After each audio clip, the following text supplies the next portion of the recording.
Hola, gente bonita y querida. Hoy vamos a sacarle polvo a una película de animación que tiene más de 50 años y que además fue vital para que el cine de animación fuese un poco más tomado en cuenta como un medio de expresión para mensajes más profundos, más adultos, incluso historias que pudieran contener gran relevancia social y política.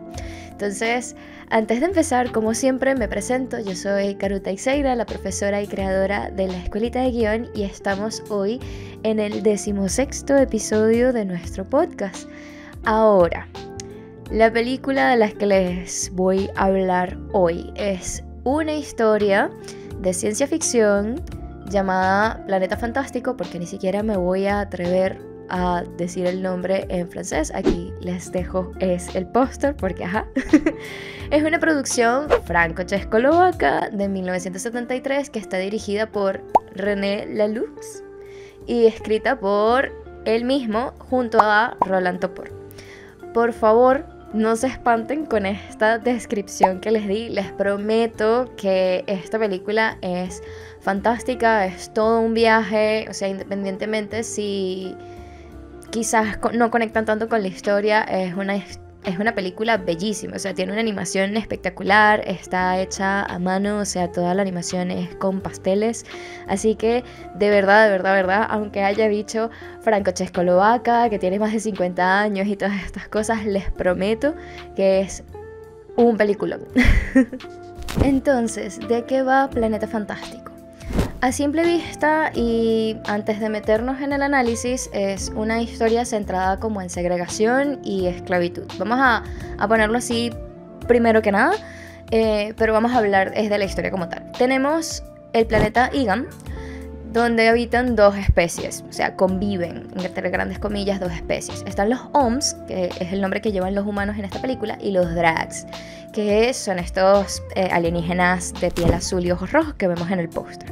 ¿Qué pasa? Los Oms dentro de la película son tratados como animales salvajes, no tienen ningún tipo de autonomía sobre ellos,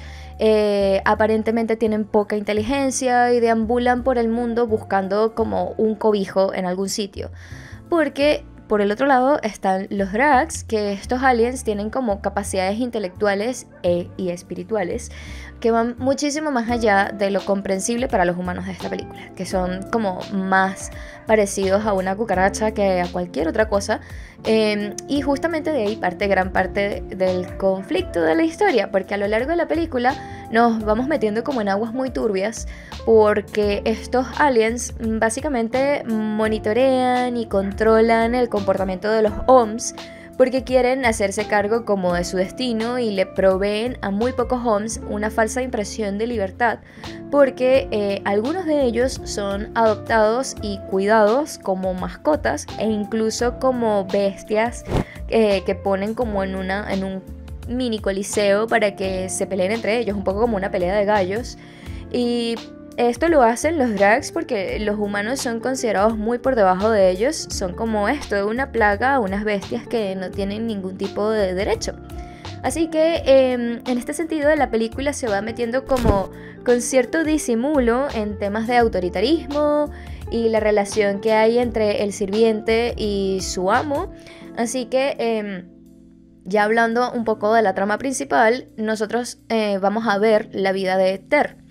Ter es adoptado por una niña drag luego de que en una jornada de fumigación de Deom, que es el nombre que le van a dar, asesinaran a su madre humana. Entonces esta niña se hace cargo de Ter desde muy pequeño. Y Ter es acogido, cuidado, acicalado por ella, así como uno hiciera cuando ve un montón de gatitos en una cajita y los quiere atesorar el resto de su vida. ¿Qué pasa? Ter, conforme va creciendo, o sea, obviamente va pasando por la adolescencia, entra a la adultez, se va convirtiendo en un ser bastante rebelde y poco domesticable en los términos de los drags. Entonces, mientras la niña Tiva quiere vestirlo y vestirlo con estos trajes un poco ridículos y tal, Ter no quiere y se niega, y entonces comienza él obviamente a presentar señales de autonomía. Empieza a mostrar que él no es un juguete, no es una bestia a la que ella, Tiva, pueda hacer como suyo, o sea, se nota mucho que para ojos de los drags, los OMS no tienen ningún tipo de derecho ni raciocinio y mucho menos capacidad para decirle a ellos que no. En este orden de ideas, pues luego más adelante en la película, que ahí es donde inicia lo más interesante del viaje, Ter logra huir con cierto elemento muy importante para la trama que no les voy a decir porque es un pequeño spoiler. Pero él logra huir de Tiva y se encuentra con una colonia de OMS que está viviendo como debajo de la tierra, tratando de huir de estas jornadas de fumigación que hacen los drags. Así que ellos habitan como en esta colonia, están organizados, como nosotros diríamos, están como... ¡Ay, miren quién despertó! ¿Qué se mete, vieja? Mírenlo ahí, está ahí, Baco. ¿Quieres estar en la clase, Baco? Vamos a hacernos a un ladito para que aparezcas en la clase. Ahí está Baco. Entonces, Ter logra encontrarse con esta colonia de otros OMS. Y bueno, se consigue que ellos están organizados, o sea, son como una especie de humanidad que nosotros diríamos un poco rudimentaria, pero están bastante organizados y descubrimos que los OMS, o sea, obviamente tienen inteligencia, tienen emociones, generan relaciones entre sí, cosa que nos hace dimensionar un poco si realmente los humanos que estamos viendo en esta película son como los ven los drags, es que si son realmente estas bestias sin sentimientos y fastidiosas que están ahí para ser desechadas después. Y por ahí se va la película. Una vez que Ter se encuentra con esta colonia, se forja como un plan para huir de este planeta o deshacerse de los drags, cualquiera de las dos que sea más fácil. Y de eso va pues la película. Bien, entonces sabemos muy bien que la animación ha tenido como por mucho tiempo esta fama de ser un estilo muy enfocado a un público infantil, pero también a lo largo de los años las personas dedicadas a esto y quienes además amamos este recurso para contar historias, porque la animación no es un género cinematográfico, es una forma de contar una historia, es más bien un recurso. Sabemos que tiene mucho más para ofrecernos que historias infantilizadas. No que las historias infantiles tengan algo de malo, pero la animación no es limitante a mensajes más profundos. Así que el planeta fantástico, porque estoy empeñada en decirle planeta salvaje, el planeta fantástico... El planeta fantástico es precisamente uno de esos infinitos ejemplos que tenemos de películas animadas que nacieron con un deliberado mensaje dirigido a adultos, específicamente un mensaje político-social pues acorde a la época, en el cual ya vamos a ahondar dentro de unos momentos. Entonces, para algunos, también una parte del mensaje del planeta fantástico es también ecológico y sigue discutiéndose hoy cuál era la verdadera razón para contar esta historia, que ya vamos a ahondar en eso, como les dije. Pero la idea de esta película, para contarla y para hablar de ella en este episodio, es que René Laloux, su director, se entusiasmó por adaptar esta historia del planeta fantástico que se inspiró en un libro de 1957 cuya traducción literal era OMS vinculados entre sí. Ese era el nombre del libro literalmente, que era del escritor de ciencia ficción Stefan Bull. Entonces él dijo, hay que contar esto, es necesario contarlo esto hoy. Y la verdad hay un montón de especulaciones sobre qué es realmente lo que quiso decir Stefan o René y Trobó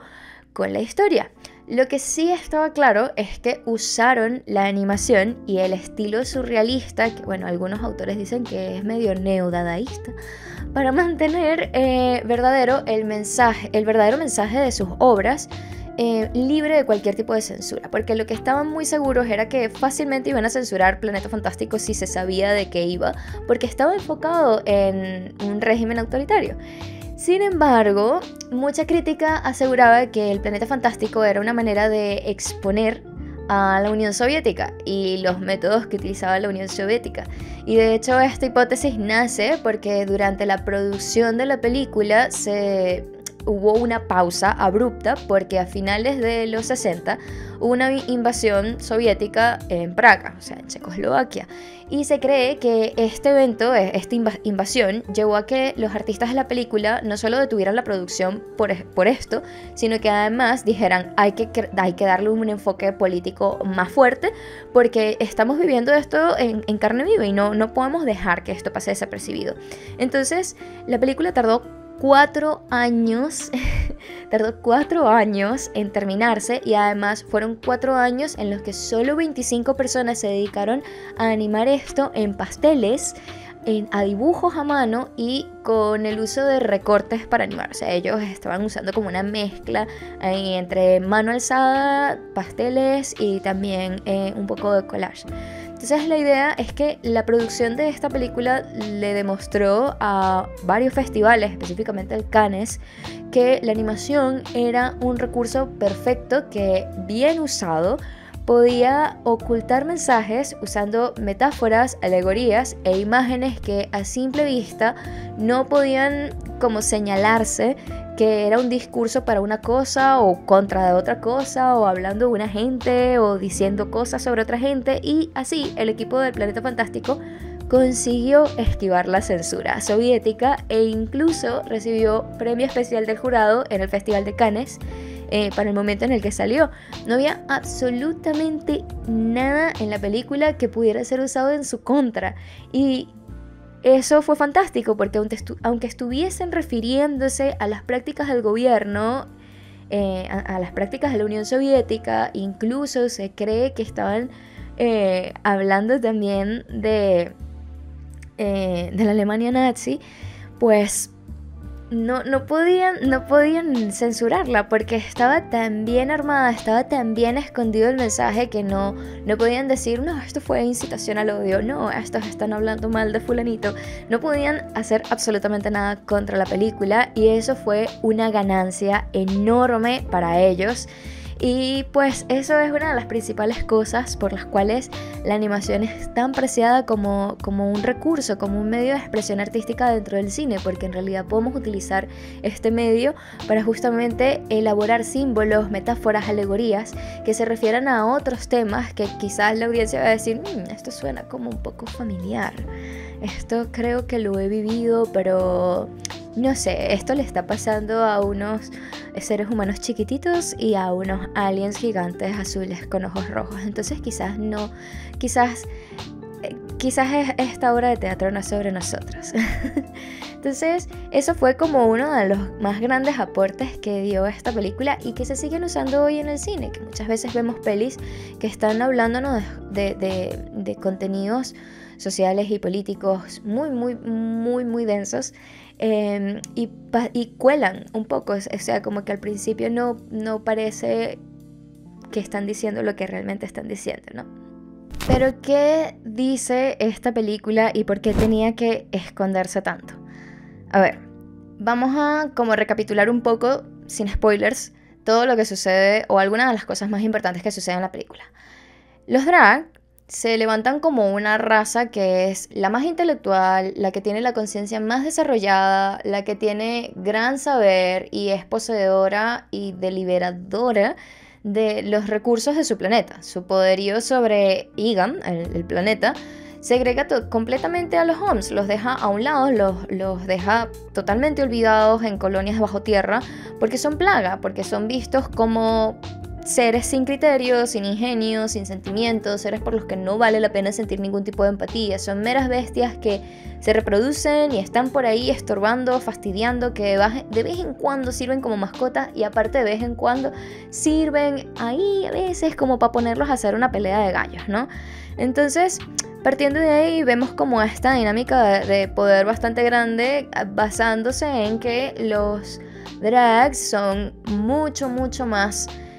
inteligentes, tienen una conciencia más desarrollada. De hecho, hay parte en la película que ahondan mucho como en la manera en que ellos comparten conocimiento telepáticamente, y además eso lleva como una imagen final en la película bien particular. Entonces,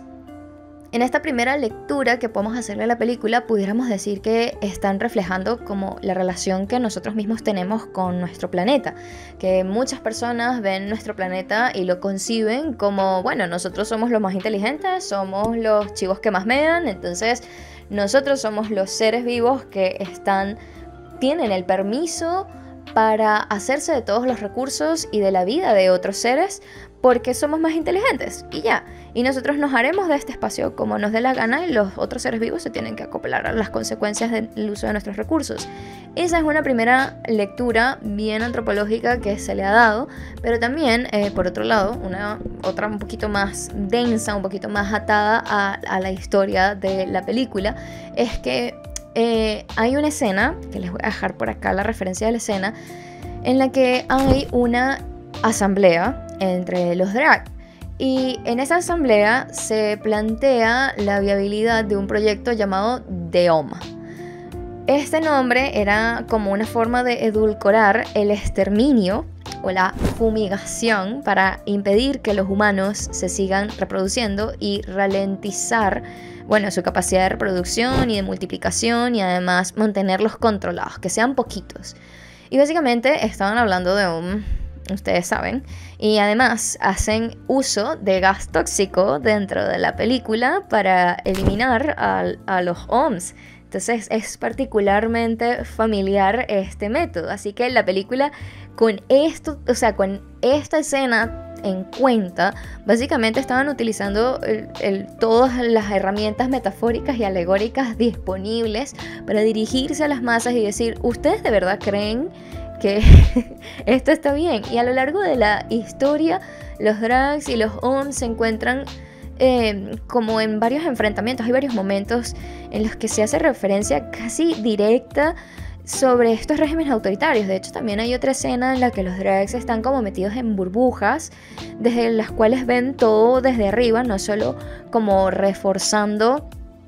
el hecho de que son poderosos y que lo pueden ver todo y que además están por encima de los OMS, sino que además este recurso visual sirve mucho para hablar de esa burbuja de privilegios en las que ellos estaban metidos porque eran la raza superior dentro de este planeta. Así, la misma historia pone otra vez, o sea, siento que además es como maravillosa esta película porque lo hace con tanta belleza incluida, no solo artística, sino también narrativamente hablando, todas estas relaciones con hechos históricos que ya habían ocurrido y que incluso todavía estaban pasando, y lo convierten como en algo tan distante como que, bueno, esto está pasando en este planeta inventado llamado Igam, donde están estos bichos gigantescos azules con ojos rojos y estos bichos chiquiticos que además son como humanos pero se ven como un poco tontos, la verdad, en la película. Así que no, quizás no están hablando sobre nosotros, quizás no es sobre nosotros este cuento. Porque además dentro de la película se habla, teniendo en cuenta lo que les conté sobre el término DEOM, ahí están utilizando pues básicamente una escena perfecta no solamente para hablar de estrategias de exterminio, de fumigación, sino que también estaban mostrando cómo seres, ya voy Paco, ya voy, seres en un estado de poder, un estado autoritario básicamente, conseguían manipular los discursos y justamente plantearle a otros como ellos, a través del discurso, a través de la propaganda, estas ideas de intolerancia, estas ideas de que los OMS y nosotros no somos iguales, los OMS son una plaga, los OMS no sirven para nada, bestializándolos, cosificándolos incluso, y a través de esos mismos discursos veíamos cómo los mensajes dentro de este estilo de ejercicio de poder estaban tan cuidadosamente edulcorados, disfrazados, para que las masas los consumieran y básicamente a través de esos discursos escondían decisiones que implicaban hechos atroces como, bueno, esta dichosa fumigación para el control de la plaga, que inevitablemente podemos relacionarlos con eventos históricos y no tan lejanos hoy en día. Así que particularmente Ese término hacía referencia pues a la tendencia de gobernantes soviéticos y cierto gobernante alemán que para utilizar eufemismos y enmascarar ciertas estrategias de opresión y represión política, además que los mantenían en el poder durante muchísimo tiempo. De hecho, hay un artículo que también analiza mucho el carácter político de esta película, que se los voy a dejar por acá, que aseguraba: cuanto más alejados estemos de la forma de una realidad reconocible, más alejados estaremos de nuestro sesgo o rigidez política. Planeta Fantástico nos separa de la realidad, de modo que nosotros nos convertimos de alguna manera en estos viajeros incautos, los OMS, azotados y mordidos por las temibles plantas del planeta Ygam. Así que básicamente en esta película está escondido a través de, el recurso artístico y bellísimo de la animación, mensajes que lo que buscaban era desnudar y desmantelar estrategias totalmente pensadas y perfectamente estudiadas para controlar las masas. Y lo que querían la animación y películas como esta, que se siguen haciendo hoy, era llamar a las masas y decirle: mira,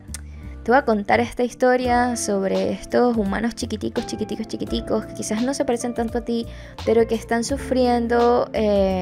hechos atroces de la mano de estos seres gigantescos que supuestamente ellos son superiores y pueden hacer lo que les da la gana. Entonces podemos ver eso aún en películas hoy en día, porque la animación es eso, es un medio para metaforizar, para alegorizar, para crear símbolos que van muchísimo más allá de algo simple. O sea, tienen mucha más profundidad y tienen como este interés a través del arte de decir: mira, esto no se parece a ti físicamente, pero hay algo dentro del mensaje que va a resonar contigo, porque definitivamente hay algo muy humano y de vital importancia que tiene esto para ti. Y bueno, de eso va esta película, y siento que además hoy en día podemos seguir viendo cosas como estas en otros films alrededor del mundo, porque además si viésemos esta película, que se los vuelvo a recomendar, véanla, está en YouTube, está libre para verla. Veremos que hay muchos de los discursos de esta película, del mensaje de esta película, que hoy todavía no han vencido. Y con esto hemos desempolvado una joya histórica del cine de animación y además del cine de ciencia ficción, que siempre me encanta hablar de eso. Cada vez que pueda voy a conseguir la manera de respetuosamente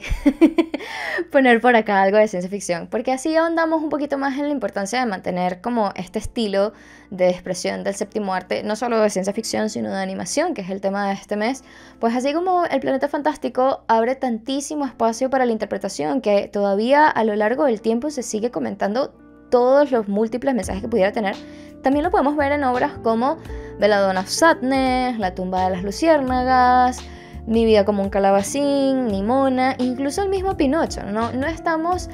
tan lejos de las intenciones de esta película checa de hace 50 años, porque sí, capaz la animación estuvo en principio pensada para público infantil, pero podemos utilizarla como un medio para crear metáforas que enriquezcan nuestro mensaje y podamos explorar otras formas de seguir contando historias de carácter social y político sin necesidad de hacerlas tan in your face, porque algo maravilloso de la animación es que podemos hacer lo que queramos, básicamente, porque sin irnos muy lejos tenemos el mismo Arcane, que no salió hace muy poco. Bueno, para mí fue ayer el día en el que salió Arcane, y ojalá volviera a salir de nuevo para verla